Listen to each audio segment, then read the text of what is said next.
In most companies, if you're new and you ask, why is it done this way? The answer is because that's the way we do it here, or because that's the way it's always been done. And in my opinion, the largest contribution of much of this quality thinking is to approach these ways of doing things, these processes, scientifically, where there is a theory behind why we do them. There is a description of what we do, and most importantly, there is an opportunity to always question what we do. And this is a radically different approach to business processes than the traditional one, because it's always done this way. And that single shift is everything, in my opinion, because in that shift is a tremendous optimistic point of view about the people that work in a company. It says these people are very smart. They're not pawns. They're very smart. And if given the opportunity to change and improve, they will. They will improve the processes if there's a mechanism for it. And that optimistic humanism I find very appealing. And I think we have countless examples that it works. Part of this, I think your question actually capsulizes what's wrong. The whole philosophy behind these newer quality approaches is that people shouldn't have to ask management permission to do something that needs to be approved. Authority should be vested in the people doing the work to improve their own processes, to teach them how to measure them, to understand them, and to improve them. And they should not have to ask for permission to improve their processes. So I think a lot of the philosophy behind this quality stuff carries with it a flattening of the traditional hierarchical organization and a distribution of authority to the people who are best in the position to decide what should happen to improve these processes, the people doing the work themselves. And so the permission that's given because of this quality philosophy is the permission to not have to ask permission. That's a very good question. And I think most people that are able to make a sustained contribution over time rather than just a peak are very internally driven. You have to be.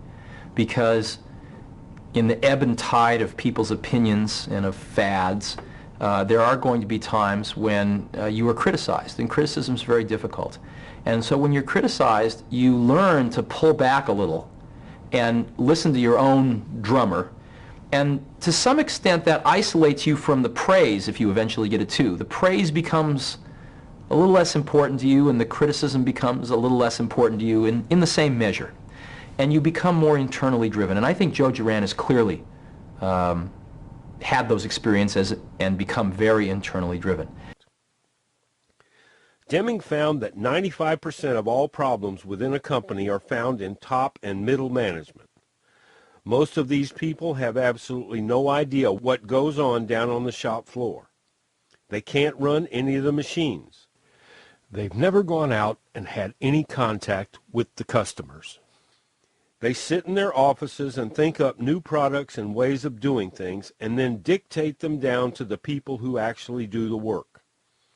They neither ask for nor accept input or suggestions. If they do ask for input or suggestions about one of their ideas, what they really seek is agreement with a decision that's already been made. If anyone questions the new method, they're presented with arguments and rationalizations to justify what they've already decided to do. Or they'll say, what we've been doing has always worked before. Why should we make any changes? What it boils down to is the attitude. This is our organization. You'll do things the way we want them done, or you can find somewhere else to go. Here's a typical structure for a manufacturing company. Let's work backward from the customer and see what usually happens. First of all, sales start falling off and nobody knows why. The salesman is the one who has the closest relationship to the customer, so he goes out and begins asking questions. Could it be he's making a bad sales pitch? Turns out the quality of the product has been declining, and what's causing the decline in quality? Is it something in the manufacturing process, or has quality control started falling down on the job? Let's say the problem is in quality control. They don't have the authority to make the changes to solve the problem. It must be submitted up the chain of command. Then what happens? The sales manager or the VP of sales might say, well, that's not my area of responsibility. I can't do anything about it. Or he might say, before I take this to management, you've got to prove that you're right. Or he may just steal the idea and submit it as his own. If it does go over to the VP of Quality Control, he might say, hey, this ain't your department. Or he might not want to surface the problem for a fear it will reflect poorly on his own management. Or he might just steal it too. Consequently, nothing gets done, sales continue to fall, and the company goes broke. This is also the type of structure where you hear such phrases as, we've never done it that way, or that's not how we do things here, or we can't take the risk to change things unless we know it will work, or who are you to be suggesting changes? You haven't been here that long. This is an entirely antiquated management structure and style of leadership. It causes more companies to go out of business than any other factor.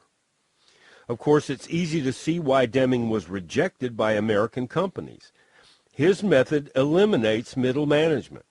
But the new guy often has a much better perspective on what's happening outside. He's not tied down to old methods. Deming instituted a new management structure in which everyone involved was on a team, and everyone's input was both solicited and welcomed. Hierarchical organizations bring out two of the worst traits of human nature. There are always those whose ego is so large that being in charge is their highest priority. And, all too often, the style of management resembles that of Napoleon. But in terms of people, the word leadership should be substituted for management. The best leaders know that they don't know everything. They don't have to know everything. As Ronald Reagan used to say, surround yourself with good people who know their jobs, give them broad policy guidance, and then give them the authority to do those jobs without looking over their shoulders. People should want to do their best to contribute to the organization, not simply to keep from losing their job. Threat of firing or punishment is absolutely the last resort of a good leader. Under Deming, people want to contribute. It makes for a more successful organization because everyone's happier. They know their contribution is both sought and appreciated, and the organization can get things done in a timely manner. It is flexible enough to implement changes when the situation warrants such changes to better serve the customer.